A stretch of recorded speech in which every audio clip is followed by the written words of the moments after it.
Thank you so much for coming out tonight.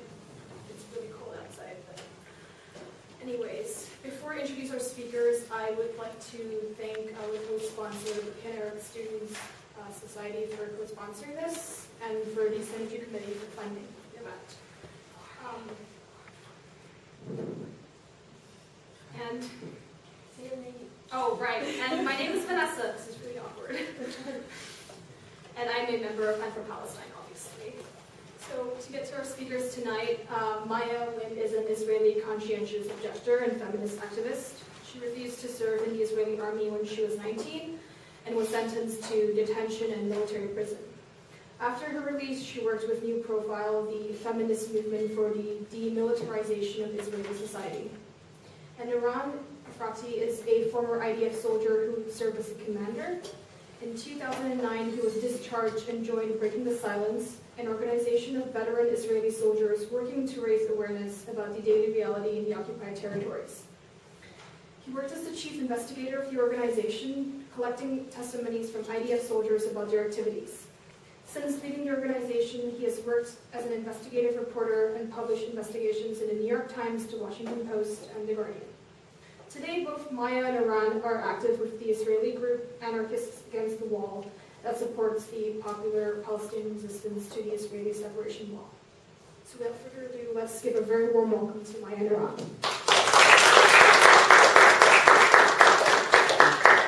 Hi. So I'm Eran. There's like microphones everywhere. I don't know where to begin. I'm Eran. I'm 28. I'm from Jerusalem. I'm born and raised in Jerusalem. I'm actually a seventh generation in Jerusalem. My grandpa was born in the old city of Jerusalem, in the Jewish quarter, but with Palestinian neighbors, and he was half Palestinian until the Zionist movement established the State of Israel. But I don't want to talk about all that now. I want to start with a light topic, if I can. So the first time I heard about the Holocaust, I was 7. And I was going into my first class, in my first year in school, and my teacher asked us to come one day with a white button-down shirt the next day. So we did, and it was a memorial day for the Holocaust. So we did the ceremony for the Holocaust, and there was singing, and there was the national anthem, and the flag raising, and the moment of silence, a minute or 2 minutes of silence. You just stand there and you need to think about the sad things that happened, and dead people that died. And we went home, and exactly a week after that, we were asked again to come with the same white button-down shirt. But this time, it was a memorial day for the soldiers of Israel that died since 1948 until today. And I guess for me, as a 7-year-old, it was really confusing because, the Holocaust is very different from the soldiers dying, obviously, but the ceremonies was really not. The ceremonies was very similar. So we had the same shirts and the same flag and the same anthem and basically the same singing, and we stood there for 2 minutes of silence thinking about horrible things. And I didn't really understand what is the point of doing 2 separate ceremonies. And I guess what was really weird for me is that in the end of the ceremony, the message was basically the same, right? So the message was, everybody wants to kill us the Jews, but we will die and not let it happen, ever again. And I said, okay. I grew up in Jerusalem in a very Zionist home, a regular Zionist home, I guess. I'm not sure I understood what Zionism is growing up. I did understand what anti-Zionist meant. Anti-Zionist meant anti-Semitic. If you're anti-Zionist, you want to kill all the Jews. And I grew up in a very Zionist home. My brother was an officer in a special unit of the parachute. My mother was an officer in the military. My father was an officer in the military, and until today is the head of investigation of the Israeli police. And I also grew up during the Second Intifada. So I was a teenager between 2000 and 2004 in high school. And basically, the Second Intifada was the soundtrack of my life.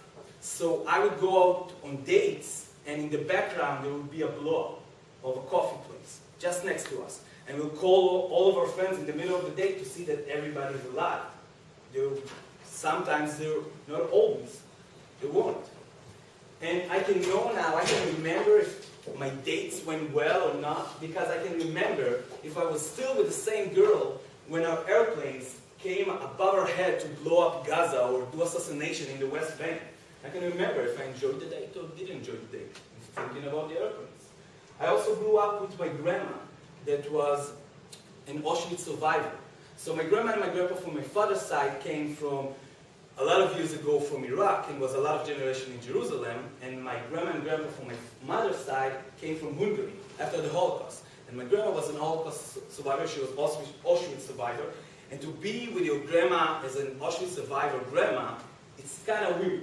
That means a lot of rotten potatoes at the house, and a lot of clothes during the summer, and a lot of little crazy things. The door is always locked. And I remember the first time I talked with her about the Holocaust, and I don't think I was very taken by Auschwitz and all the grandiose stories of the Nazis and the Jews, but I do remember one part very good. I remember the first time we talked, and she told me when is the first time she saw a Nazi soldier. And the first time was, she was 11 in a Budapest ghetto, and they came and took her father away. And for her, it was the most arbitrary moment of her life. Meaning, she's 87 right now, and she understands that, she understands everything. She understands it was very directed. She understands they're trying to kill all the Jews, among other people. But she didn't understand until today why her father that day. She's standing in the ghetto, and the soldiers coming, and they just choose him, and him. And they're going away. And she couldn't say goodbye to her father. And until today, she's shaking up when she's talking about it, and she doesn't understand why.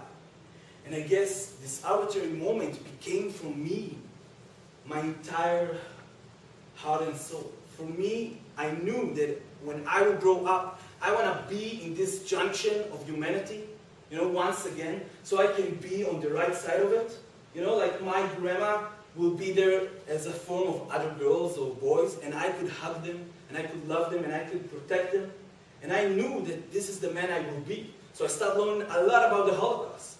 And I grew up, and in the 11th grade, like all of my friends, I went to the Poland delegations, 2 weeks of seeing camps in Poland, like most of Israelis do. And in the end of these 2 weeks, I found myself in Auschwitz. And I find myself actually at the hut that my grandma used to sleep in. And I'm actually next to the badge described. And it's unbelievable. And exactly that moment, I'm getting a letter from one of the guides. And it's a letter that my mother sneaked into the delegation that my grandma wrote. And I'm reading the letter, and I'm so excited I want to read it to all of them. So basically, I'm reading to my friend the letter, and it says, Elani, you're such a cute boy. You got such a big heart. And you always take everything upon yourself. So don't do it with the Holocaust. It's not your fault. It's terrible, but it's over. And you didn't do it.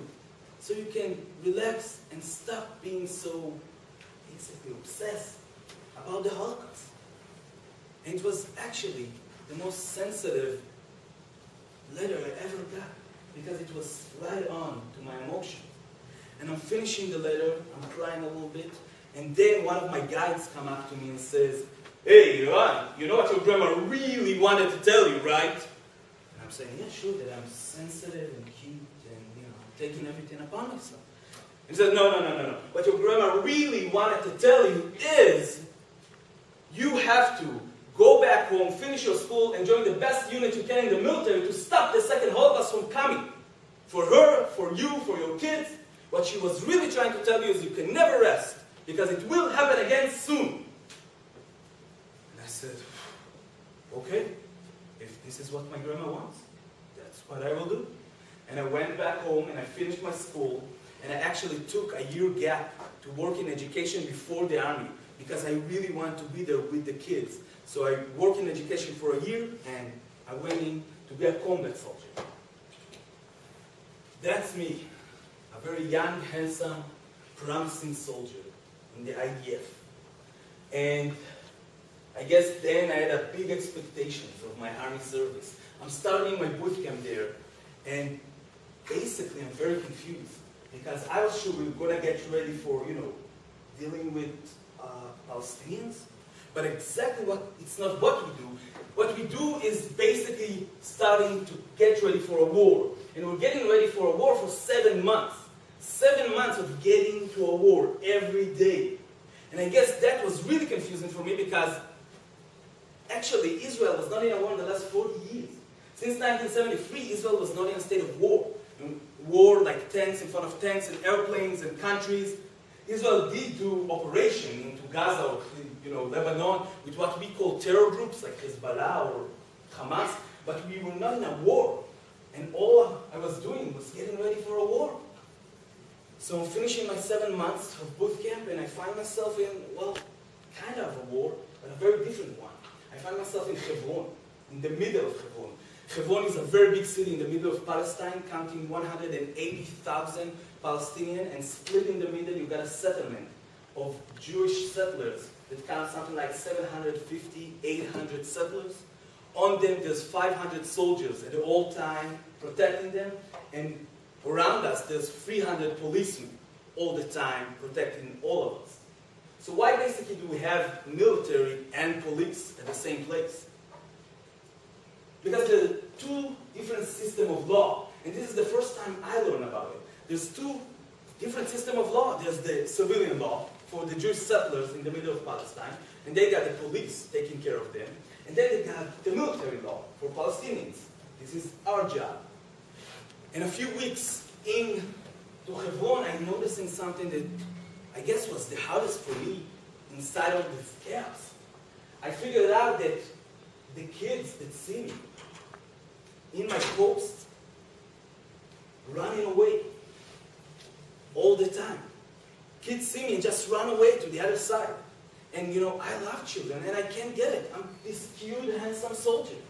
Why would someone run away from me? So I'm going back home one of the weekends and I'm talking with my mom and I'm telling her, hey mom, there's kids who doesn't like me in Hebron. And my mom says, nah, Irani, come on, everybody loves you, son. And I said, I'm serious. Everybody's scared of me there. And I guess it got something to do with the fact that I have my uniform, my boots, my helmets, a few clothes on my face, my vest with my 2 hand grenades, 6 packs of ammunition, and my M16, right? But still, I'm this cute little soldier. So me and my mom start talking about it, and my mom's saying, what kids like? They like TV, soccer, candies. And I said, oh mom, candies is so stupid. I will never bring candies in the middle. So I did. I brought candies in the middle of Hebron. And it actually kind of worked. I found myself in the middle of Hebron with a lot of candies, and especially the Israeli national snack. Someone here knows what the Israeli national snack is? No Jewish Israelis in the house? So our best export, and listen good because I'm only going to say it once, our best export in Israel, after weapons, is bamba. Bamba is a peanut butter snack, very crunchy. You have to get it. Don't miss it. There's an Israel Track 2014. Sign up. And you can get a bag of bamba for very cheap in Israel. So I got a bunch of them, and I brought it to Hebron.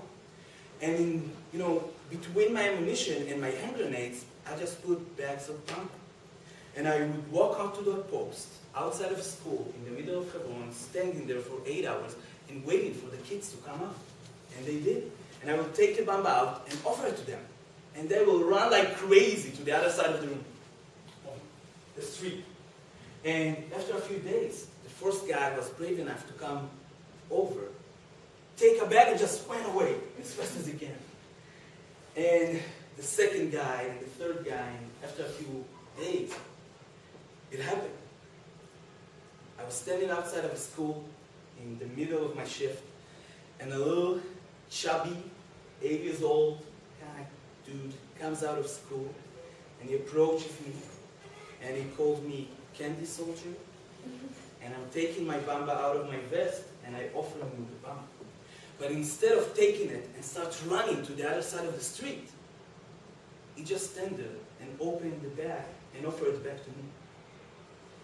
And it was this amazing, amazing moment for me, because it was the first time I felt that I fulfilled my destiny. I'm standing there as a soldier, guarding my state from a second Holocaust, but in the same time, I'm this human, great guy. Who said you can't do an occupation, nicely? I'm doing it. Hey, I'm this cute soldier, but I'm still protecting my country. And we're sharing this moment for like 5 minutes. We're eating together the bamba, and I don't know Arabic, so I'm kind of like, well, basically I knew a few words in Arabic. I knew to say like, give me your IDs and strip down, but I guess it wouldn't work, so I just said Hebrew and a little gibberish, and he kind of did gibberish and a little Hebrew, and we have the most amazing 5 minutes. And he goes away. But I'm staying there on clouds. And I'm finishing my shift after 8 hours, and I'm going to the base to sleep and to call my mom and tell her I did it. I'm here. And I love this place. And I'm going into the base, and a few friends from the unit coming up to me and says, "Yo, Efrati!" Because this is how we talk in the army, and my last name is Efrati. So they say, "Yo, Efrati, man, we're sorry, but there's another mission we have to do tonight. And we know you just came down off shift, but you have to come. There's not enough people. You have to come here tonight." And you know what? I'm so happy. I don't care. And I said, "Yeah, let's do it.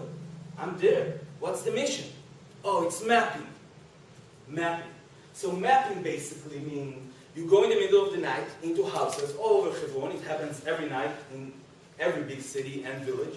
You're going in the middle of Hebron. You're going into a house around 4 a.m. And I know what you're thinking, but 4 a.m. is actually a really reasonable hour because you want the people to be home. And 4 a.m. is kind of a shoe back, you know. And you're going at 4 a.m. into houses, and you just knock at the door, everybody out, it's the army. All the family is coming out of the house, and the father of the family with one of the soldiers and the officer going into the house and start stripping the house down, looking for weapons or stuff like that. And one guy goes in and starts drawing the house. So the idea is actually really basic in military studies. The idea is that you will know every house in Hebron to the millimeter. You will know because you need to know. Because if ever a terror attack will come out of that house, you will know everything. So you know there's 3 windows here, and there's a back door, and there's a kitchen here, and one door there. You know everything, and you can get ready. And it makes sense, right? It makes sense to me, anyway. So we're going at 3:30 a.m. out of the base, and we're approaching the first house. And we're going into the house. Jish, army, everybody out. It was a snowy morning in Hebron in 2007, and all of the family is coming out in their PJs into the snow. The officer takes the father of the family and starts sweeping the house, and I'm the one who's drawing the houses that day. So I'm drawing the house, and we're finished. And we're doing the second house, and we're supposed to be done and go back to the base. But that morning was kind of a late morning, a snowy late morning, and the sun didn't come out yet. So my officer is telling us, "You know what, let's save us work tomorrow night. Let's go do this house. Just randomly choose the next house down." And everybody starts arguing, but not me. You know why? Because I'm still tripping about this little kid and me. Because we had a bonding, and I just think, I imagine myself tomorrow waiting outside of school, giving him high five. And I'm saying, "Yeah, let's do the last house."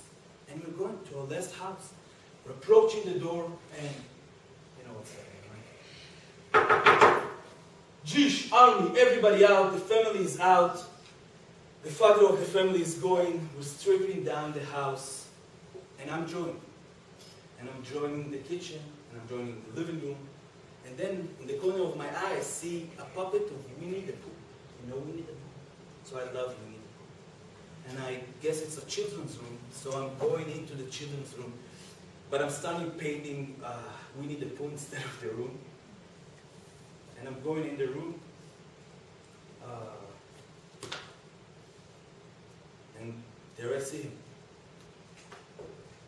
It's the kid from the afternoon. He's standing naked outside of his bed. And he's looking at me terrified. It will take me years to think that maybe he thought I was coming for him because we've been together in the morning of that day. He's standing naked and he's shaking, and I'm just doing what I was trying to do, so I'm raising my gun and I'm putting it up to his head, and he's spinning his legs. And we're just standing there, something that looks like forever to me. with my gun to his head and shaking. And my officer and the dad of the kid is coming back during the travel of the house, and I guess the dad saw us outside of the room and he's running into the room, but instead of pushing me with my gun, he's taking his kid and he's putting him on the floor and starts slapping his kid so hard, and he's looking at me and saying, "Oh, I'm sorry, I will take care of him, don't hurt him, don't take the kid away, don't take him. I will punish the kid, don't worry. I will do whatever you want." And I kind of freaked out and I started moving my gun from one to another. And my officer walking into the room, and I guess he thought that the father was acting kind of a suspicious way, you know? And when someone acts suspicious in Hebron, you always do the same thing. And it doesn't matter if he's 8 or 85, you arrest him. So we're arresting the father. And you do it the same way. You put in a piece of plastic, very tight behind his back on his hands, and you put in a blindfold from a piece of fabric that you got in your gun on his eyes. And we're taking the father outside of the house, and the woman's screaming. And we're throwing him into the jeep, a military jeep, and we just drive into the base. And we get into the base, and we put in the father in the entrance of the base. And I'm going to sleep. And I'm waking up, and I'm going to my shift, and the father is still there in the entrance of the base. And I'm coming back, and the father is still there in the entrance of the base. And I'm going to sleep, and I wake up, and I'm going to my shift, and I come back, and I'm eating, and I'm showering, and I'm calling my mom. But the father is still in the entrance of the base 3 days later. And 3 days later, when he's standing up in the entrance of the base, I get a call from my dad. And my dad then was the head of investigation of the Hebron police. He said to me, "Congratulations, son. Me and mom heard the IDF spokesman announcement this weekend that your unit arrested a terrorist back in Hebron." And I guess I was just so confused and kind of ashamed, you know, that all I could really tell him was, "Yeah, thank you. That was a really scary night."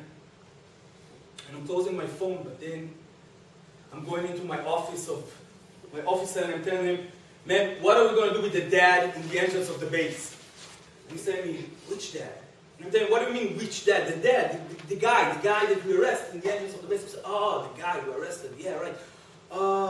Yeah, you can release him." I'm saying, "What? What do you mean I can release him? We're getting ready to move him to another unit, right? Or to the police, or to someone to investigate him because he's suspicious, right?" And my officer says, "No, that's okay. You can release him, you go home." So I am. I'm going out and I'm opening his hands and his eyes. And he's a bit scared, but he starts running from the base back home. But then I remember I didn't fulfill my mission. My mission was to drone the houses, so we will know if ever a terror attack will come out, we will be ready, right? So I'm running back to my room and I'm getting all the papers and I'm running to my officer and I'm telling him, "I'm so sorry, I was kind of shooken up that night, I'm so sorry. It will never happen again, but here it is. Here is the drawing of all the mapping that I did." And my officer looked at me and said, yeah, that's fine. It's 3 days ago. You can throw it." I'm saying, "Wait, what do you mean I can throw it? This is our mission. This is what we do. We stop terror from happening. I'm here. Take the drawing." And he says, "Come on, Efrati, stop bitching like a little girl and go back to your shift." I'm saying, "What do you mean?" He says, "Okay, Efrati, since when is the Israeli military inside Hebron?" I don't know, the 90s? 1968. It's 40 years. Okay. And for 40 years we're doing mapping every night, 3-4 times a night, at every house for 40 years. I'm saying, yeah, this is our mission. Okay. My officer looked at me and says, "The same houses you've been to 3 days ago was broken into in the middle of the night 1,000 times before by every unit passes in Hebron. Now stop bitching and get out of my office." So I am. I'm getting out and I'm a bit confused because I realized something. I realized I was waiting for this opportunity my entire life, right? I was waiting to be the right guy in the right place. And I'm looking at this point of time, but I'm not looking at it through my eyes. I'm looking at it through my M16. And I'm definitely not in the right time and not in the right place. And this is only the first breaking point I had in the military, one of millions that will follow. But I'm continuing my service. And a few months in, I'm so shut down and I'm so turned off completely that I'm really on the edge. And I'm calling a friend from back home, an older friend that already finished all his duty. And I'm calling him and I'm saying, man, this is it. I'm on the edge. I don't know what I can do. And he says, okay, a lot of people get to the situation. So what about coming with me the next Friday as you're coming out of the army, coming to a protest in Berlin with Anarchists Against the Wall? And I said, whoa, whoa, whoa, whoa, whoa. Anarchists Against the Wall? These crazy anarchist mohawk earrings on their face dudes that, like, I don't know, kill soldiers or whatever they do there? And he says, okay, just try. Just come one time. What do you got to lose? And I understand that I actually don't have anything to lose. So I do. I'm coming out the next Friday. I'm taking my uniform out. I'm putting it in my bag. I'm taking civilian clothes on me. And I'm going down to Tel Aviv. And in Tel Aviv, I'm meeting Ido and all his friends from the anarchists. But they look pretty normal, I guess. And we're going on a bus to Berlin. Berlin is a small village in the middle of Palestine. When the separation wall goes through the middle of the village. And taking like 70-60% of the village to the other side of the wall. Meaning they're taking their olive grove, they're taking the lands, some houses. And the people of Berlin decided to do every week a non-violent protest, marching into today's the wall, what was a fence then, going with drums into the fence and asking for the wall to be moved because it's their land. And I'm getting into the village of Berlin and I'm scared shitless. Because I'm in a Palestinian village, but I don't have my gun. And what will happen? And I'm so scared when we start marching with the drums into the fence. And all of a sudden, from the corner of my eye, I see a bunch of young men getting up with a bunch of kafiyas between them. They're all huddled up, and they're throwing a few stones, you know. And then a few kids join them and throw a few stones, something like from here to the wall. And in seconds, tons of army units are coming out from everywhere and start shooting at us. They're shooting rubber bullets and tear gas canister into our bodies, and I'm shocked because nobody ever shot at me before. I shot a few times at people before, but nobody shot at me before. And I'm just standing there so scared that the only thing I can think about doing is starting saying, "Stop! Stop! I'm an Israeli soldier! Stop shooting!" And a guy from the anarchists was standing there looking at me. He says, "I'm an Israeli soldier too! Stop shooting!" And then a bunch of Palestinians coming behind us and say, "We are all Israeli soldiers! Stop shooting!" But they didn't. And it was not so funny then. And the tear gas is kind of getting to you. Someone here ever tried to get tear gas into his face? Canister of tear gas is shooting from a special object of the gun, and just this size canister blowing up next to you, starting producing amounts of gas all around you, and start choking you up. And I'm starting choking there, and I don't know what to do. So my instinct tells me to start running. So I'm starting running from the gas, but it just makes it worse. And in some point, you cannot breathe in anymore. So I find myself on floor, trying to breathe. And people just pass by me running from the gas, and I'm saying, "Oh my God, this is how I'm going to die. I'm still a virgin." Until one Palestinian man is running and take me in his hands and just start running with me up the mountain into his home, where he sits me down until I can breathe again. And I was so thankful. And I got up and I left the village with the other anarchists, and I went back home. I did the weekend with my parents, and on Sunday I woke up, I put my uniform back in, and I went to the army. Because it's the only thing that I knew is right. I didn't know anybody that didn't went to the army. That's the only thing we did. So I did. I finished 3 years of this shit. And I broke up protest. And I arrested dads. And I arrested sons. And I was in and out houses for millions of times. And much, much worse. And I'm finishing my service, a complete service. And I'm joining a group called Breaking the Silence.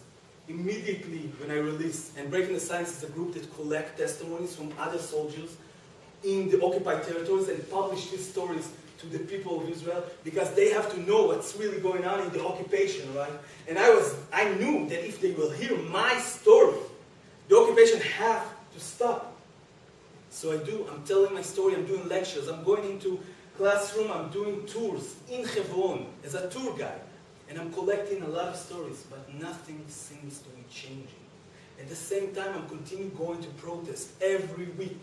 Tubelin and other villages doing the same thing, but nothing is moving in Israeli public mind. And then start Kastled. Kastled in 2009 in Gaza, the operation that we did there. And I'm running into the border with Gaza to collect stories from soldiers because I know something is not going well. And I'm standing outside the border with Gaza and soldiers are coming out and they're starting to tell me crazy things. They're telling me about white faucets, burning everything it touches along the way. I'm hearing about tank shells and I'm hearing about airplanes bombing from the air. And I'm hearing about hundreds of dead people in the streets. And soldiers are coming out and they're confused. Because they don't know what happened. They were getting ready for a war. But they didn't get a war.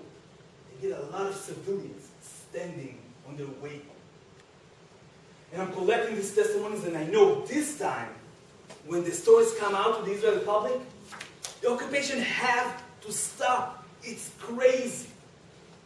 We kill more than 300 children under the age of 16 in there. It have to stop. So we're doing it. We're paying a booklet out with all the stories, hundreds of soldier stories. But we want a platform. So we're heading to the most leftist newspaper in Israel called Haaretz. And to a guy named Amos Arel, he's the reporter. And he's telling me, man, if these stories are true, it's crazy. We have to publish it. You will get a cover story. So we prove it. And he promised a cover story. And a few days passed by.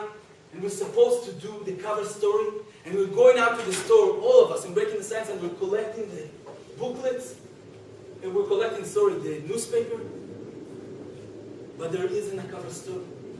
There's actually no story at all in the newspaper. We're all going back to the office and saying, what the hell happened? We're calling Amos Arel and Haaretz, and we're saying, hey man, what happened to the story? He says, oh, all right. So the IDF spokesman called me last night, and he told me basically, if you go with them, you cannot go with me. You have to choose. And in Israel, we did not have an investigative reporter kind of idea into the West Bank or Gaza, except for maybe Amira Haas. So we have to rely on the IDF spokesman. He gives us the truth from inside. He's the only one. And they decided, Haaretz newspaper, to go with them. So we don't have a cover story. And I'm sitting in the office and I'm starting flipping through the booklet that we wrote out, thinking, what is this crazy story that the Israeli public will never hear? But I'm flipping the booklet and not all of the stories are there. Harsh stories are not in the booklet. So I'm running to Yuda, my boss then, and I'm saying, hey man, what happened to all of my stories in the booklet? He said, oh yeah, right. The IDF censorship took them down. I said, what? What do you mean the IDF censorship? He says, well, you know, every journalist, every media guy, every newspaper in Israel have to go through the IDF censorship, right? And I'm saying, okay, that's amazing, but we're breaking the silence, right? I mean, we're breaking the silence. And he says, oh, yeah. We're breaking the silence that the IDF censorship allows us to break. That was unbelievable. Because I understood that if not through education in Poland, and if not in the army, and if not afterwards because the IDF spokesman, we're just going around in circles of lies. So I'm leaving Breaking the Silence and I started collecting my own stories, my own testimonies from soldiers, from very high rank guys in the army, in the security ministry office in Israel. But instead of going back to the office of Breaking the Silence, I'm starting going to the New York Times and to the Guardian and to the Washington Post. And they're starting to publish stories. Stories about massacres, about killing, about occupation, and also about money. I'm starting to get the notion that we are very, very strong on money. That Israel is actually the fourth country in the world in trading weapons. That actually since the 70s or the 60s, we're going for 40 years of being in the top of trading weapons that we already tried. And then I'm getting into another story. A story about how we sell a canister of tear gas to the Singapore government. And this tear gas, apparently, is more deadly than ever. And is more strong than ever. And it chokes you up real good. And it was tried on people protesting exactly in 2007 and 8. So when I went to Berlin for the first time, they tried the tear gas on us. And then I discovered another thing. Do you remember the guys that was getting up in the protest and started throwing stones just in the middle of the protest to nowhere? They were not Palestinians. They were an undercover unit of the army, looking like me basically, like Palestinian Jews or Arab Jews, that went into villages with the stones, so the army will have, a good reason to start testing our weapons on someone. Because this is all it was. And the more I research, the more I understand, there is no occupation. The Hillel guys you got here, they're right. There is no occupation. There's a lab with lab rats who are the Palestinians. And there's puppet. That is us, the soldiers. And we're trying new technology, new weapons, new power structures on the Palestinians in a little lab. And afterwards, we sell it here. And we sell it to Singapore. And we sell it to China and Russia and Africa. And basically, every dictatorship in the last 40 years was helped by Israel and the United States. And I understand that I got nothing to do at home anymore. Because the circle is so big. And I'm coming here. And I'm here today to tell you two things. The first one is, please support us. Support the Anarchists Against the Wall movement. Because it's the only movement in Israel and Palestine that is coexist resistance in the state of Palestine. It's the only group led by Palestinians that Israel and Palestinians already have a one state. And they're already living it, democracy-wise, resisting the oppressor. We're already doing it. And the second thing is, join me for the call of the Palestinian people from 2005 to boycott, divestment, and sanction of the state of Israel.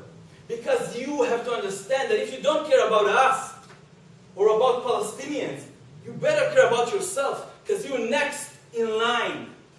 My first week in New York, I was in Harlem, where I lived for the last 3 years. And a neighbor came by and asked if he can borrow some things from me and maybe can sleep the night, because the NYPD broke into his house because they were looking for drugs, and he don't have a door right now. So I said, sure, and I checked it out, and guess what? NYPD is training with the IDF in techniques of breaking into houses and looking for drugs, looking for weapons, looking for everything. NYPD got an office in Tel Aviv. Your army is training with us. Your police is training with us. You're the next in line. You know why? Because the oppressive are working globally. And when we are oppressed globally, we need to resist globally. Because Palestine is not a one-people problem. It's a humanity crisis. But it doesn't stop there. And you guys are next in line. So join us for the call for boycott the state of Israel. And thank you for your time.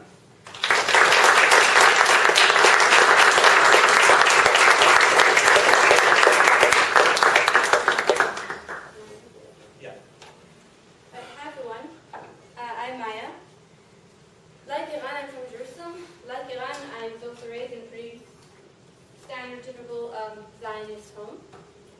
And also like Iran, I was raised with one very clear understanding from as long as I can remember myself, which is that the Jewish people have only one way to survive, and that is segregated from the rest of the world.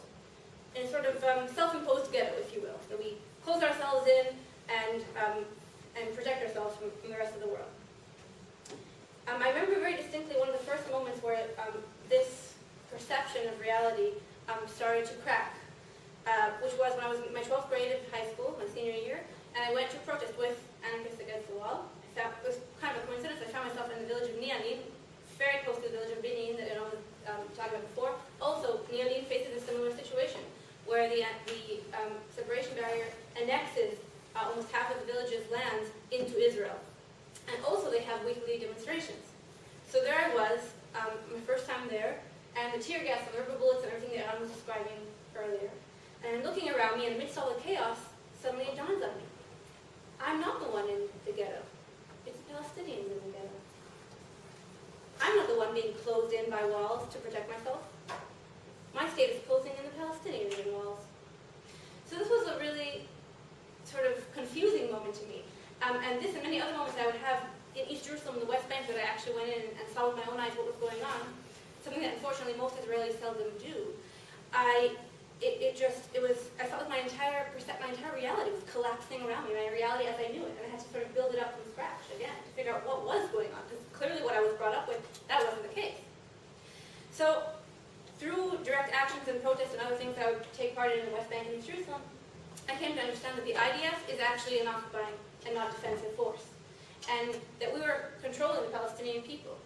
And once I realized that, it was very clear to me that I had to resist the draft. So in Israel, unlike the United States, the draft is mandatory for all Jewish citizens, men and women, as well as some non-Jewish minorities. So I decided I would have to refuse. And luckily I wasn't the only one. So I got together with 9 other teenagers, 9 other high school seniors from around the country, and together we decided we're going to start a mass movement of high school seniors refusing the draft in protest of the occupation. And our premise was very simple. We said, all right, the occupation is reliant upon soldiers doing all the daily labor to uphold it. Once we start a mass movement of refusal and the soldiers don't show up, the occupation is going to collapse, right? Simple as that. So we said, all right, we got a plan. So we wrote a letter, we wrote a letter of protest. And this is a translation of one of the paragraphs of the letter to give you a sense of what it was about. But the gist was really, we're not going to serve an occupying army. So we started circulating the letter as a sort of petition. Social media was just starting up then, we were starting to use that. It was back in 2008. And we went outside the high schools, and we started to recruit, so to speak, other seniors to join our movement. And we started mobilizing. And about 4 months into this mobilizing, we looked around and realized we were still the same 10 people. So it wasn't quite going to cut it in terms of taking down the IDF. Ambitious though we were. So we said, okay, all right, we're a few people, but we can make a lot of noise. So that's what we decided to do. So we said, all right, we're going to send it to the media. So we sent it, first of all, we sent it to the Prime Minister, the Chief of Staff, the Minister of Defense, the President. But we also circulated in Israeli media. We got extensive media coverage. We also got hundreds of signatures of support from high school seniors who did support our petition. And we got media coverage from all of Israel and also abroad. And so each of us, the day of our draft, went to the induction base and showed up to refuse service. So my draft date, as it happened, was about a week into Operation Castlead at the end of 2008. And I'm sure, as you know from here as well, that in times of war or operations, sort of national sentiment is high, and it's really not the best time to be voicing any sort of discontent or opposition to government policy. So it wasn't the best time. But so there I was anyway. Nonetheless, that was my draft date. Couldn't change that. And I came up to the induction base with some of my friends. We had a little sort of group of protest of solidarity kind of coming with us. And I arrived at the base that morning, and I remember to this day feeling really strongly two things. One was a deep, deep sense of conviction. Although Iran's valuable testimonies never did reach the Israeli public, what I could read about in Israeli papers was a rising death toll. And there were dozens of more people wounded and dying every day in this operation. And yet the Israeli public seemed perfectly content with this operation. It was one of the least controversial operations Israel has known in the last 2 decades.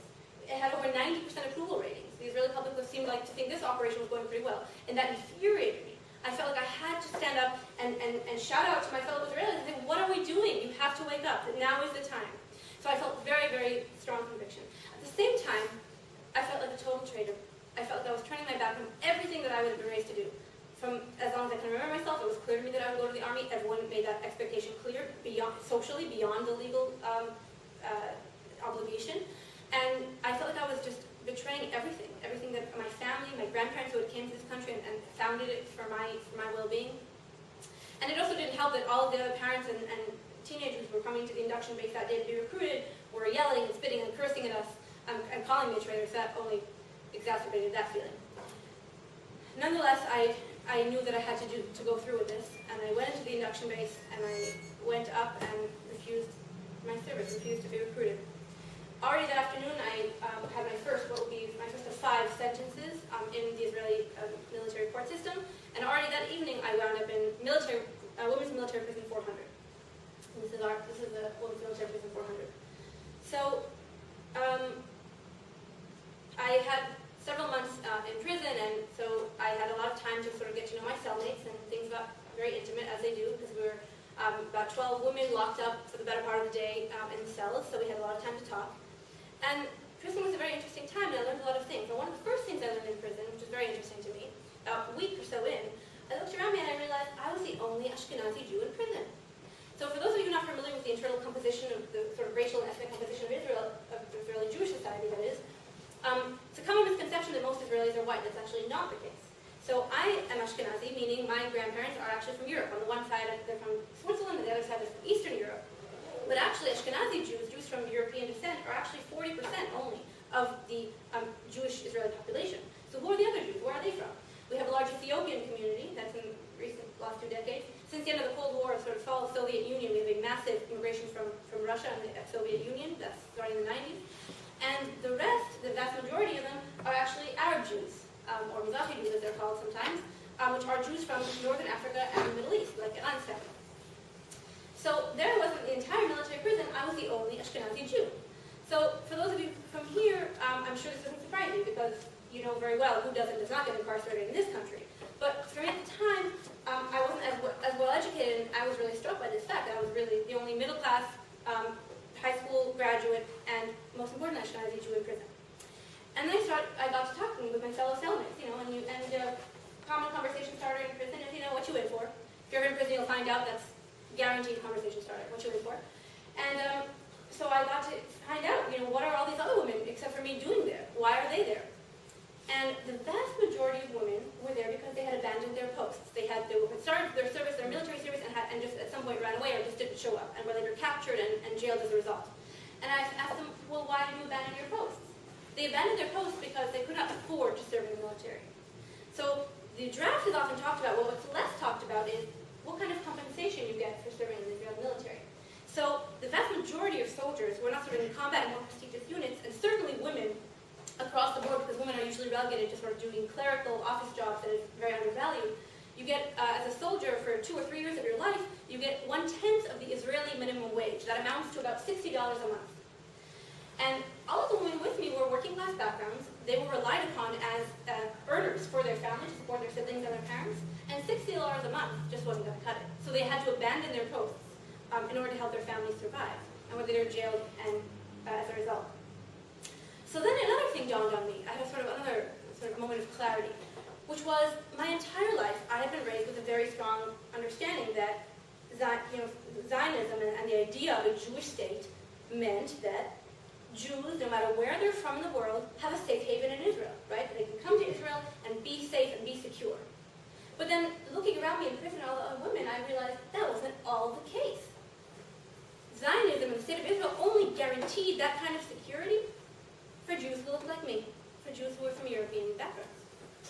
So this was really another moment of clarity, and we should talk about that more if you're interested in the discussion part, because I think this is a really important point to think about. So I left prison, and I joined New Profile, which is a feminist movement for the demilitarization of Israeli society. And I served as a co-director of the Jerusalem chapter for alternative education. And we at New Profile, it's a nationwide movement, and what we do is we're trying to two things. One is to raise awareness of the fact that not only the Palestinians are living under military laws, but actually also the Israeli Jews, we are also living under the thumb of the military. And the military and militarism has permeated all aspects of our society. The public sector, the private sector, politics, economics, everything is all culture, popular culture, everything is totally militarized in Israel. And so we try to raise awareness of that and say there is an alternative and there should be an alternative. The other thing that we do is we set up educational centers, alternative education centers around the country for youth, for middle school and high schoolers to come and discuss and raise questions or concerns that they have about their service. Because the military goes into Israeli education, into institutions very early on. So already from 10th grade and even earlier sometimes, soldiers regularly come into class sort of recruiting you to respective units. You get all sorts of army trainings throughout your high school education.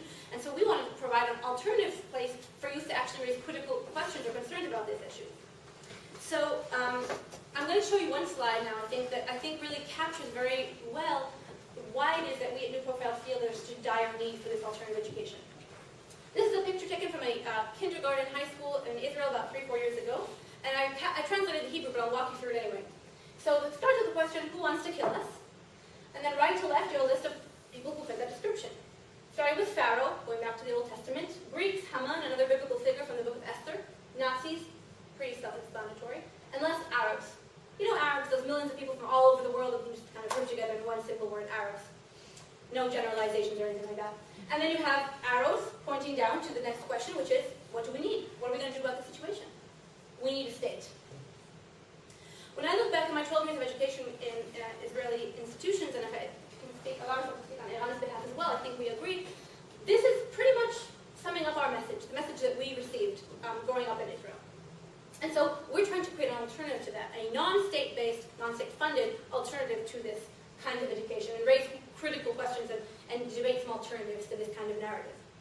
I'll even show you another slide of, give you examples of what we're trying to raise awareness to when we talk about militarism. You know, much like some kids here might go to a zoo on a Sunday, in Israel it's very common to see children going to weapon exhibits, you know, grandmothers and mothers taking their young daughters to, you know, check out the latest weapon that Israel is producing. These kinds of things seem quite normal to Israeli society. We're trying to, at New Profile, to say this is not. This is not normal and it should not be normal, and we really have to make a really clear distinction between civil society and the military that is completely absent in Israel.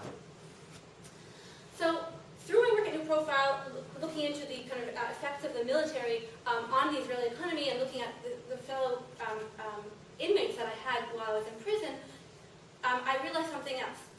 Initially I thought, wow, you know, it seems like the Israeli occupation of Palestine is really reliant upon a very particular economic arrangement, a particular labor exploitation, etc. But then I realized actually it was really more the opposite way around. That is to say, the entire Israeli economy relies on the occupation of Palestine. And I'm going to give you 5 key points to help demonstrate what I mean when I say the entire Israeli economy really is reliant upon the occupation of Palestine. And this is why we cannot stop it, or we have no interest to stop it. Number 1, economic exploitation of Palestinian labor. On the left-hand side, you see Palestinians lining up at 2 and 3 and 4 in the morning to cross checkpoints, either to go to other places in the West Bank or sometimes to enter into Israel proper to work. What kind of labor do Palestinians do in Israel? Well, work that Israelis don't want to do. Jewish Israelis across the board do not work in construction. That's just not something that Jews do in Israel. We oversee construction, but we certainly don't do construction. Who are the people doing construction for the most part in Israel? Palestinians. So, what I want to show you here are, on the right-hand side, are 2 very important pictures. One are Palestinian laborers creating the foundations for the separation barrier that you can see here, and the other are Palestinians building settlements on their own lands. So even within the West Bank, things like the wall or things like settlements are built themselves by Palestinian construction workers. And why are Palestinian construction workers so cheap and so desirable in Israel? Well, a lot of them actually are illegal. So that means, according to Israeli military estimates, on an everyday basis, there are about 80,000 undocumented, illegal Palestinian laborers inside Israel. That means that they have not gone through checkpoints and have sidestepped the wall in some way.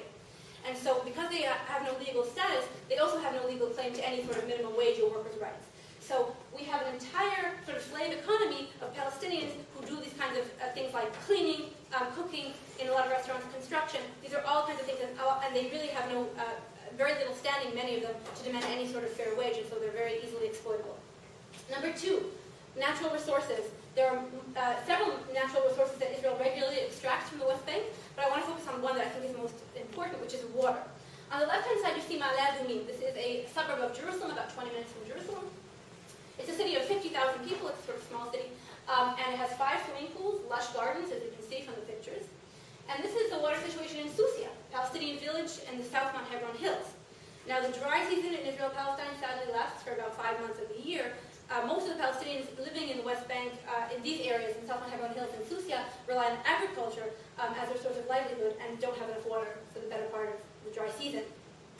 80% of the water that falls in the West Bank is redirected into Jewish settlements or to Israel proper, leaving 20% roughly for the Palestinian people occupying the West Bank. Next, third. Control the population, private security, wall, and checkpoints. I won't go into detail with this, but we can, if you want, I can elaborate on this later, but just to highlight it and flag it, things like constructing the wall and checkpoints and all of the machinery that is involved in all of that, private Israeli contractors as well as multinational corporations made a fortune off this entire enterprise and still do. The fourth aspect of the economy is the weapon industry that Eran mentioned before. I want to elaborate a little bit more.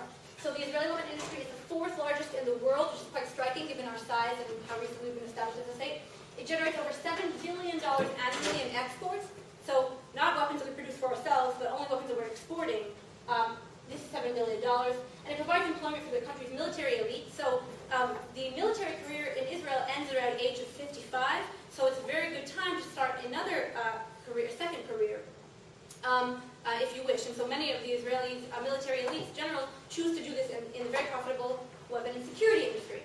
And also hundreds of thousands of regular citizens. So there's huge numbers of private security contractors and people working in the weapon industry in Israel. And fifth and last, besides weapons, we also have specialized equipment and what's called military knowledge. So drones, for example. The United States is still number 1 in drones, we'll give you that, but we're not far behind, and Israel is very much big in drone development. We use it in Gaza, but not only. So drones is a big thing that we do. We also have all sorts of sort of mapping and surveillance technologies. Another example that I like to give is a special computer device developed in Israel and first used in checkpoints throughout the West Bank, which is basically a computerized mechanism that analyzes people's body motions, and based on how furtive allegedly these movements are, gives you an analysis of how much this person is a threat. Is this person a potential terrorist? This was initially used and developed, tried on Palestinians, as I said before, around the West Bank, and then later exported abroad. So, for example, many airports in the United States now use this device, as well as airports around the world. So it's another example of how developing sort of security techniques, trying them on Palestinians, and then later exporting them can be a very profitable industry for Israel. Lastly, also, we have a mock Palestinian village, very authentic with the mosque and everything. This is a mock Palestinian village built in the Negev, the south of Israel. This is where the Israeli military often trains in counterinsurgency, urban warfare, things like that. And so the Israeli military is not the only one using these very valuable villages. For example, U.S. troops, before they're deployed to Iraq and Afghanistan, they often stop by here and are trained with the IDF in urban warfare, counterinsurgency, counterterrorism, kinds of stuff like that. So Israel, for the last several decades, has been sort of promoting itself as a global leader in counterinsurgency, counterterrorism, and many, many people in Israel have making a killing, literally, from this kind of industry. And I'll just give you one example to give you a sense of how long this has been going on and what kind of regimes either the state of Israel proper or military elites, while still in duty, have been involved in. So we provide many of these regimes that I'm sure you're familiar with, either weapons or military knowledge or training or all of the above. Moving on. I want to end now, before we open up for discussion, with a little bit more elaboration on Anarchists Against the Wall, which is a group that Eran and I are here representing today. So Anarchists Against the Wall is an Israeli collective, as Eran said, and I'm going to tell you a little bit about what are the kinds of activities that we are involved in on a sort of daily and weekly basis. The first is protest. This is images from Be'in, the village that Eran was mentioning earlier. So here on the left-hand side is us, and Palestinians, of course, from the village are leading this, and we are joining them. And this is the tear gas, just to give you a sense of what we're met with for a very peaceful protest. Another thing that we do is direct actions. So this is members of our group taking down parts of the separation fence. For the most part, it's a fence, and so sometimes we have taken parts of it down. We remove roadblocks on a regular basis that the army puts in the middle of the West Bank to make it difficult for Palestinians to get from place to place in the West Bank. So we regularly come and remove those when possible. And third, we do educational displays within Israel. Because most of the group is Jewish and we're Israelis, we feel like it's our obligation, really, to educate our fellow Israelis about the occupation and what's going on. Because, believe it or not, you can be living a very comfortable life in Tel Aviv or Jerusalem and going to your cafes and really kind of forget that there's an occupation about 20 minutes away from your house. That's literally the distance between Jerusalem and Ramallah or Tel Aviv and Ramallah. So we try to remind them, and we try to expose the Israelis to get a taste of what life under occupation might feel like. So this is a woman in the middle of Tel Aviv. We put a roadblock on her street. She's trying to get to work, and she's very confused. Does not everyone just go to work really directly? Do some people have roadblocks and barriers on the way to work? What might that feel like? So these are the kind of actions that we do. We also do dines or decorate tanks when possible. All sorts of creative actions that we try to use to raise awareness among the Israeli public. What are we here today doing besides sharing our stories and our experiences in Israel-Palestine? We're here also to fundraise because as of September 2013, as of this September, there are 5,007 Palestinian political prisoners in Israeli prisons. 180 of them are children, that means under the age of 18, and 31 of them are under the ages of 16. And 137 of these 5,000 are also under administrative detention. Administrative detention is basically detention without trial. So the Israeli military ordinances allow the Israeli military to capture and jail a Palestinian up to 6 months without trial, without seeing a lawyer, and without actually ever, and often without even being exposed to what the charges are because they're classified. So this is what the military law enables, and the catch here is that this administrative detention can be renewed indefinitely every 6 months.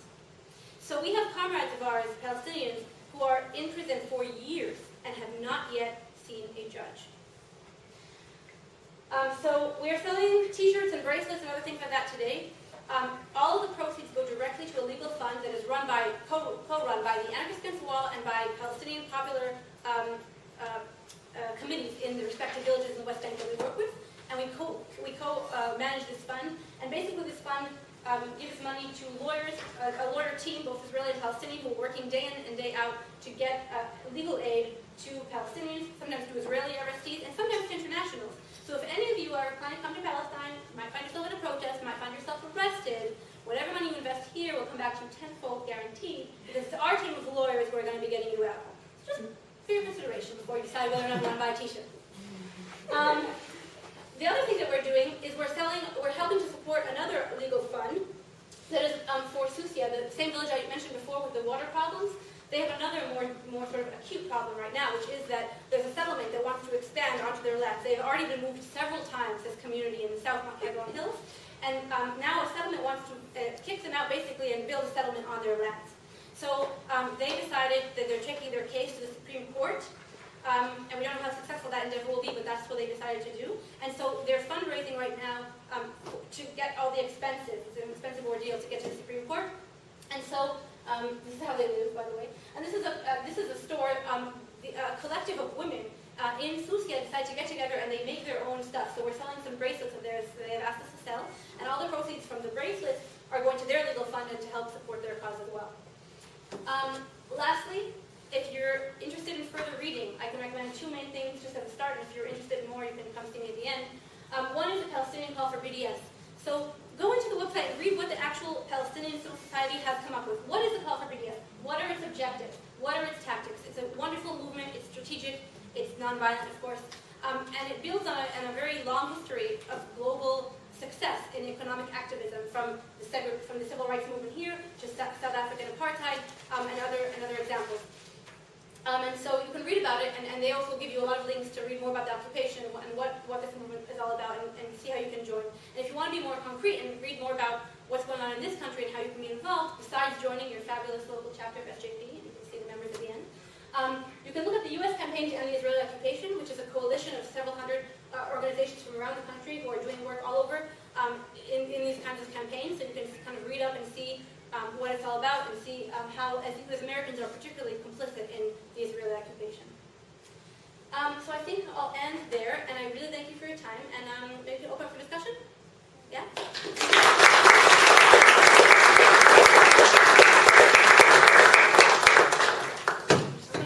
Yeah, so questions, comments, disagreements, of course, are welcome, and we're very friendly people, so feel free to raise whatever you have on your mind.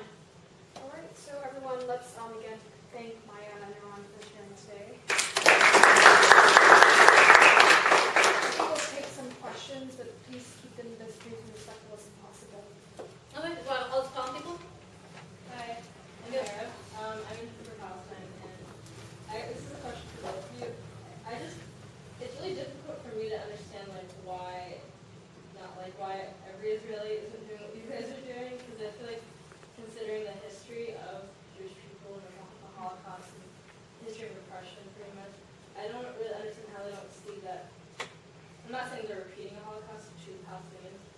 are continuing this narrative of oppression and treating other people pretty badly just because of who they are, and that's something that most Jewish people can relate to.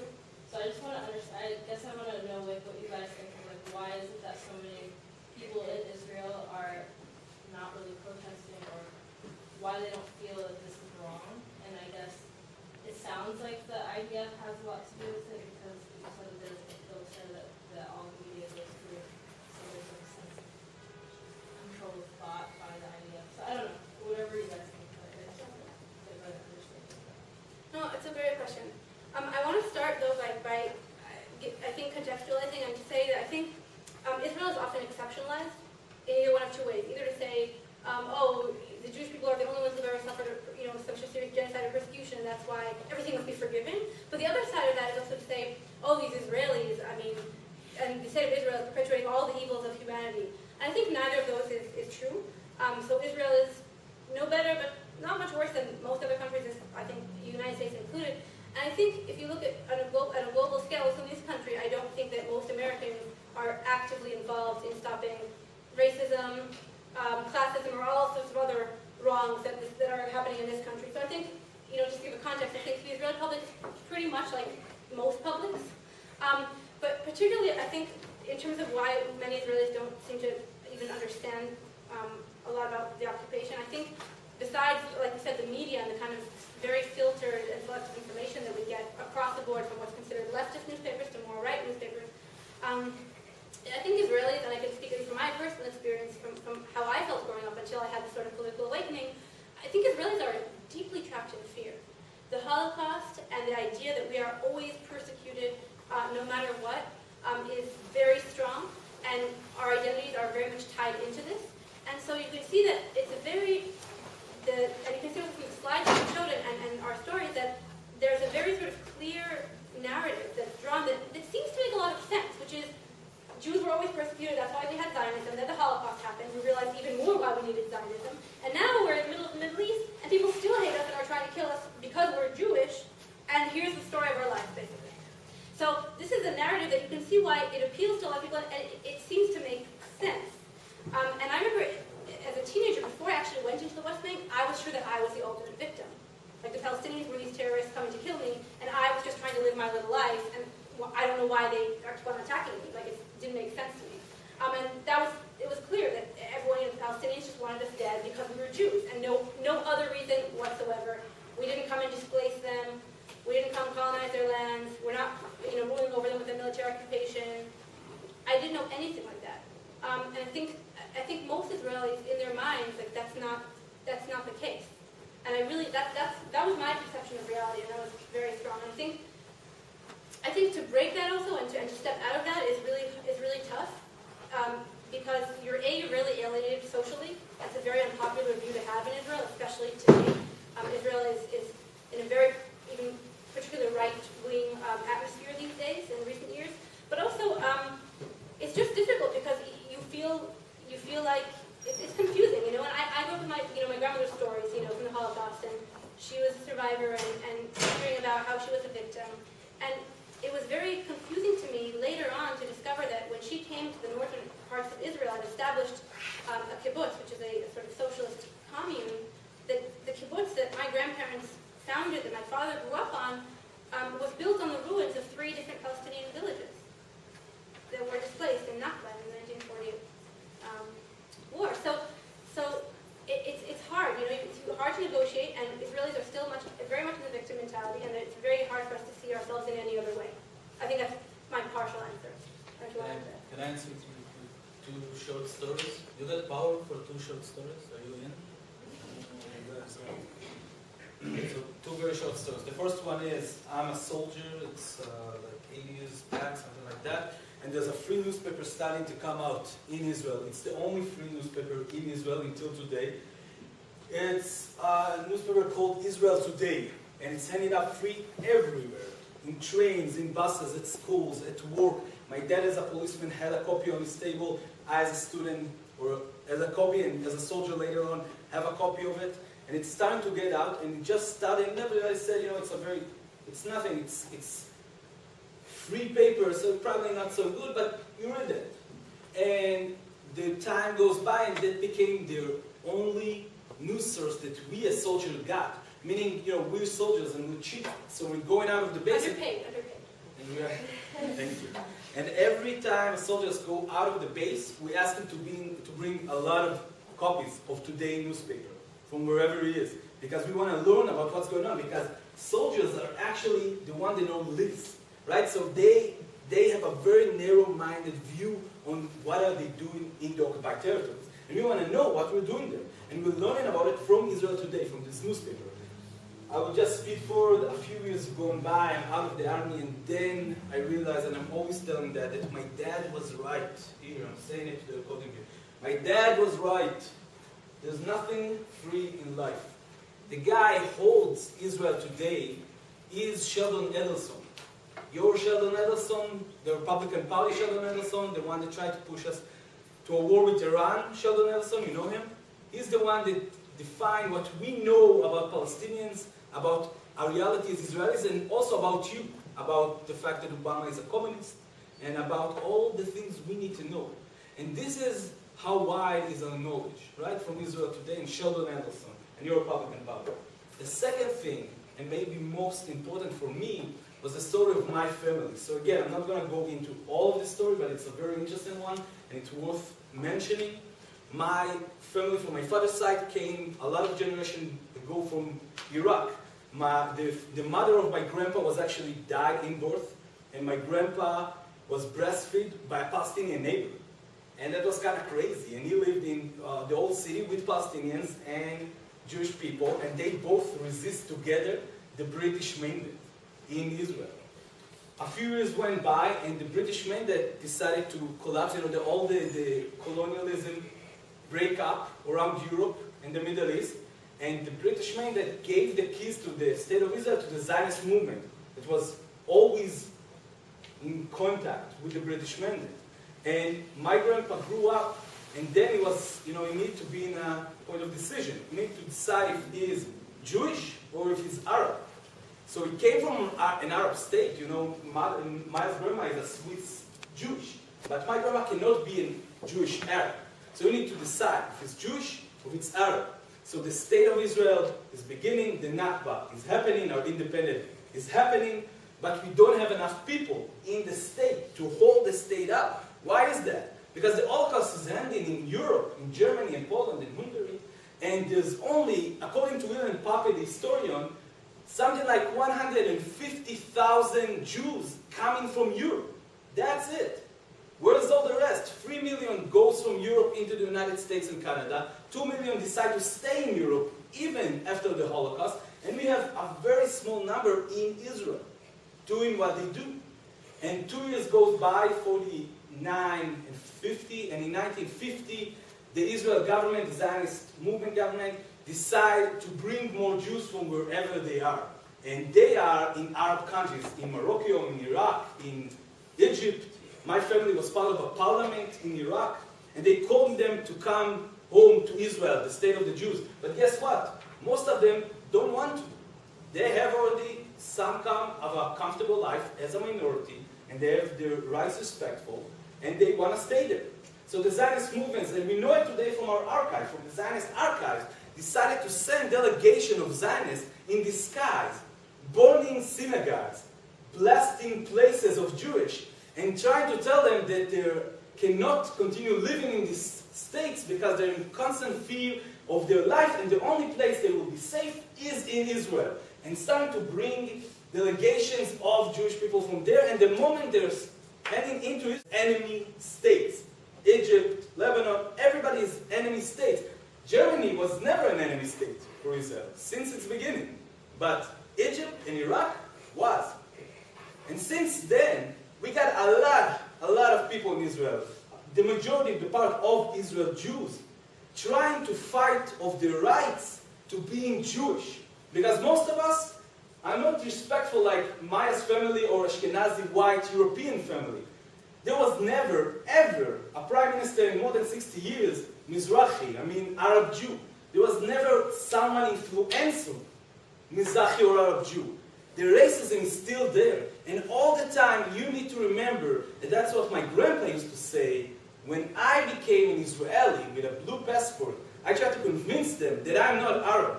So I said, I'm not Arab, I'm Jewish. And they said, well, you still look Arab. So I went into the army and I started fighting Arabs. And I said, I will kill these Arabs, they hate them. And they said, but you still look Arab.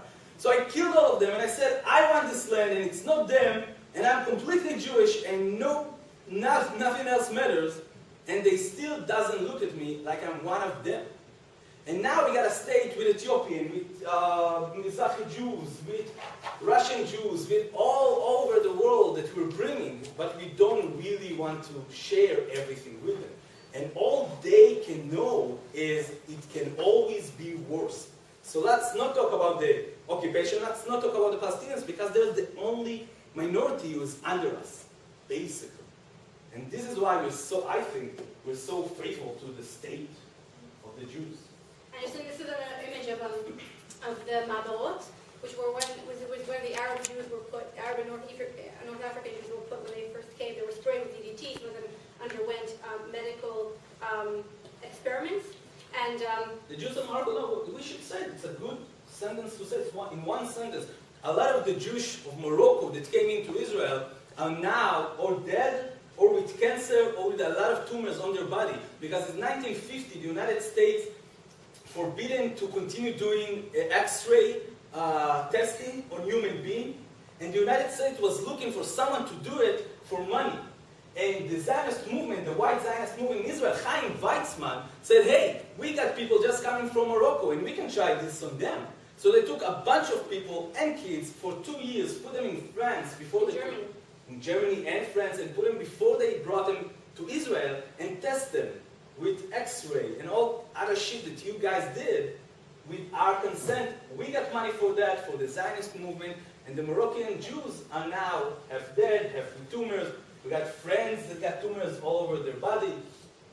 And it's an interesting thing, and that is why actually, and I don't know if this is less known in the United States, but in the 1970s, there was a big mobilization among Arab Jews in Israel called the Black Panthers, and they were inspired by the American Black Panthers, and they were resisting, and they were critiquing Zionism, and they were saying Zionism has erased our identity. It made us choose, like Ilan said, between our Arab identity and between, they were ashamed to hear their Arabic music. They were ashamed to speak Arabic. This is also a sort of a really cruel erasure of identity that happened to the Arab Jews as well. So needless to say, my grandparents who immigrated from Eastern Europe to Israel, obviously they had very bad conditions also, and they had to build things from scratch, but they were never put in these kinds of things, for sure. Yeah, sorry, go ahead. If you don't mind, I'd like to expand your response to this question. And then there's going to be an implicit question for you. There is the reason that Israelis are not seem to be not aware of what's going on is twofold. One is that there is a massive propaganda directed to Israel and the rest of the world. It's the Israel Hayom paper is very important part of it, but it's not the entire thing. There is the educational system, and there is a massive deceit on the internet, which tries to emphasize the darkest and worst part of the Arab society and give Israelis the wrong image of the Arab world. And this massive piece of propaganda is successful. But another reason why Israelis are not sympathetic, or is not responding to this information that you have here, is that I believe that these organizations that these guys represent here are failing in their mission. There are many organizations in Israel that have sympathy to the Palestinians, are fighting against the occupation. They never seem to get together, they never seem to unite, and they are completely failing in their mission in Israel. And the reason that I know that is because I travel frequently to Israel. I meet people who used to be with me in the Peace Now movement, and I talk to their children who are now in high school, and I ask them, what do you know about Palestinians? Nothing. And what do you know about Hebron? Nothing. I mean, they grow up Their parents are tired of fighting. I mean, they are already also exposed, absorbed some of this propaganda, and they are tired of dealing with it. They are very successful economically. They have a very, very high standard of life. And the children are going, they know nothing. And in that sense, I said that your organizations, you are coming here, you're giving, all the information is correct and useful, but in Israel, most Israeli children are not familiar with what you are telling. And therefore, that's okay. Well, we're not nearly as well funded as the state, and we're often new profile and breaking the silence of organizations like that actually try to go into schools. We are forbidden to go into Israeli schools by the Ministry of Education. So it is. You're right. It is difficult in terms of outreach, in terms of getting our message out there. You're right. The left in Israel, like the left everywhere in the world, certainly the left of this country, is fragmented. That's also part of the issue. But I think another big part of, at least part of it, and with all respect to the Peace Now movement, which was pretty much the only large sort of mobilization of the Israeli left that the country has known. I think part of the reason that Peace Now is sort of a larger mobilization of sort of left is failing is because Peace Now is still a Zionist movement with large parts. So their critique was limited to the 1967 military occupation. And there has not been really a large mobilization that sort of is critiquing the larger structure, critiquing Zionism, critiquing the idea of a Jewish state. And so there are some parties in the parliament who sort of represent that, Palestinian and Israeli parties who are not Zionist, but for the most part, I think there is no alternative to Zionism that is ever discussed in mainstream discourse. So the idea of a one state, which is really, in our opinion, the only possible solution, is never really on the table as long as we're still so transfixed on this idea of a Jewish state. And I think that's where a lot of the left is failing. And even in the mobilization in J14 movement, I know inspired by a large part of the Arab Spring, in last 2 summers ago, there was a large mobilization of almost 500,000 people, Israelis, Jewish Israelis, went out to the streets to protest sort of neoliberal reforms. There was a strong socialist tradition in Israel, they were protesting. And there was a debate very early on in that movement, what should we do about the Palestinian question? Are we going to address it, or are we going to address the occupation? And the decision very clearly right away was, no, we are not going to address that. That will make it political, whatever that means. And we don't want to fragment. We want to be an all-encompassing movement. And once you bring up the Palestinian question, forget it. You have a lot of people who might oppose neoliberalism, but who will never join the movement. And so I think, again, you see this, even in sort of leftist, massive mobilization where you would expect this question to be on the table, it's totally not on the table. It's never a viable solution, sort of one state dismantling of this whole operation as we know it today. And I think that's part of the problem, is that there's really not, and you're right, I mean, it's a question that how do we reach that? And I think, for me, part of the reason that I'm here is because I think that it's also a mistake to relegate this discussion only to Israeli society. I think this is an international issue, and it needs to be internationalized, and that's why we're here. Because I think that the Israeli civil society, Palestinian civil society, have to be supplemented and supported by a larger international discourse that says to Israel, enough. Enough to settler colonialism, enough to segregation. It's been tried, it's failed in the world. This is no longer acceptable. It's 2013. It's time to move with the times. And so I think that's something that needs to happen also, is that international voices. And I know that Israel and the Israeli public is very closely following what happens in Israel. The Israeli government is terrified. The States. The Israeli government is terrified of sort of popular grassroots mobilization here on college campuses, SJPs, things like that. They're discussed in the media. The Israeli government is very scared of these kinds of things. And so I think that just shows our power here, you in particular, as people in America, to come and say, and come and hold up a mirror to the Israeli public and say, this is not acceptable, and to help Israelis get a different perspective. I think that's also why we're here. I think it's perfect. I'm just going to add one sentence. I think you're completely right. I think Israelis are not different from any other place in the world, and ignorance is everything for these kids. But I think they're not only ignorance about the idea of what is Palestinians or what's the condition they live under. They're also ignorance because they believe that a Jewish state can be a democracy. And that's the real problem for me. The idea that a state only for Jewish people, when there are minorities in that state are not Jewish, that's can never be a democracy, basically. Both of you in your presentations have endorsed endorse the Palestinian call for BDS, aren't you violating Israeli law by doing that? And have you ever faced any threat of legal action for the work that you're doing? Yeah, technically that is a violation, that's right. And again, it just speaks to the power of the BDS movement, that the BDS movement has been deemed terror in Israeli law, and it is illegal for Israelis to endorse this kind of thing. We are part of a group called Boycott from Within, which is an Israeli small group that mobilizes Palestinians to do economic actions, to call foreign artists to cancel their performances in Israel, in protest of the occupation and things like that. And we have received all sorts of different threats or hints from the government and from others. But again, any kind of oppression that we face from the state as Israeli activists, although it has been getting more severe in recent years, is nothing compared to, and it's important to say, is nothing compared to what the Palestinians face just for existing, and certainly not for any sort of acts of resistance. So, whatever we do, whatever laws that we are breaking, is nothing compared to what any Palestinian has to do just to get by. So we put that in perspective. Yeah. You said you were struggling with your identity between Arab and Jewish.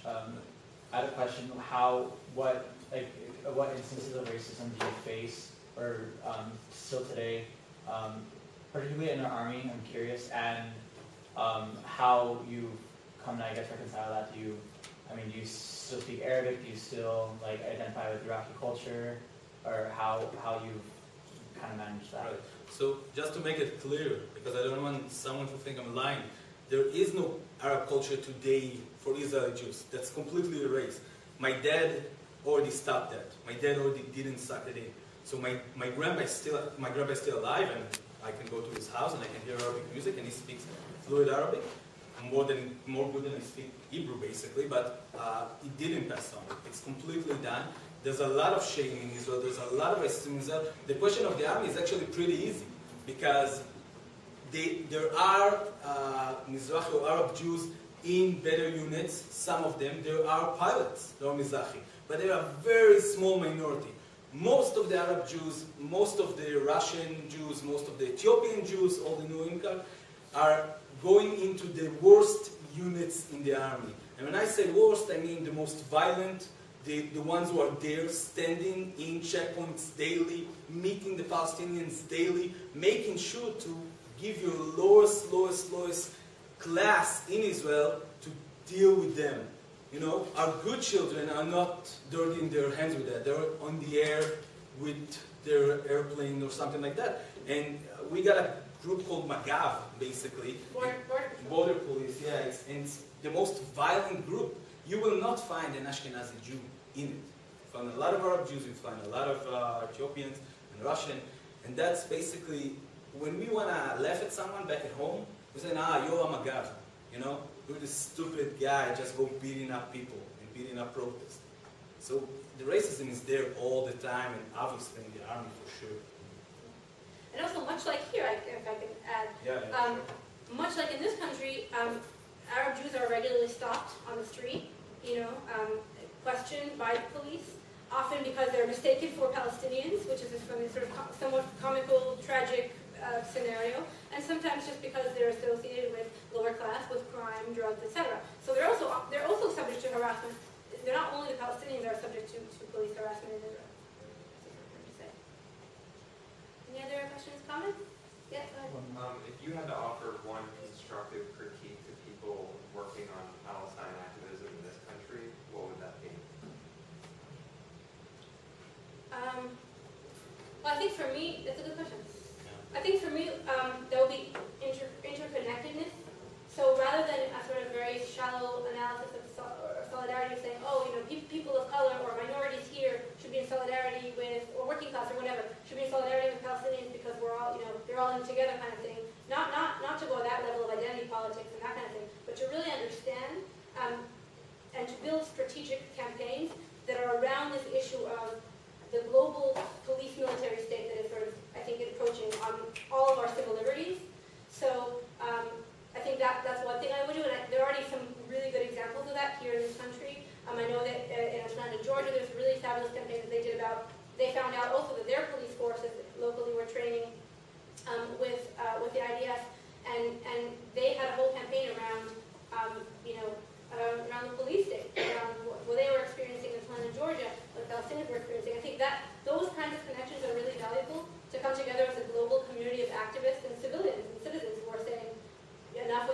of oppression. I think that is where the future lies, in my opinion, and that's where our power lies in mobilizing effectively, not to target Israel as the only state that's doing this, but to see how we're all, victims really of this kind of global process. I would say, I think it's funny, because we're Israelis in our group, and maybe we are the proof that people can change and it's important. But if I can say one thing, and I'm not here long enough to preach to anybody, and I'm not active enough in this country, but I'm seeing a lot of Palestine movement groups running after or from the Jewish or Israeli groups on campuses in their cities, thinking or pushing into a situation it's between them and them. And this is the discussion that should happen. And I do not understand them. First of all, they obviously do not represent me or any other Israeli in Israel. Second of all, I don't think it is their issue or your issue. It's a global issue and everybody should discuss it. And you should not be pushed down, not you specifically, but you should not be pushed down into this conversation and this collaboration and this talking. Is what they're doing is wrong and we're working with them and are we going to collaborate or not? It's not their business, it's everybody's business. And stop being so influenced from the Jewish community or the Israeli on campus or the Hillel or all of that. I'm coming in and I'm amazed. I'm literally amazed. We're walking from school to school and I'm seeing the Hillel groups and the buildings and people that organize protests telling us about what's going on and what is the dynamic. And I feel like they're more strong here than they're strong in Israel. It's unbelievable, Go reach out to all the other campuses. Go do talks with all the other Americans because you guys, with your tax money and your $3 billion a year, only in military aid, only that already influenced the occupation much more from all the American Jews. American Zionists. American Zionists, of course. Yeah. So, any other things? Should we wrap up the discussion? Last question maybe or no? All right. Okay. Well, we're sticking around here if you have any other questions or you want to talk to us personally. We're really nice and approachable. And if you want to support the legal fund, all the proceeds go directly to help Palestinian political prisoners. So please come see me at the end to buy t-shirts and other stuff. Thank you so much.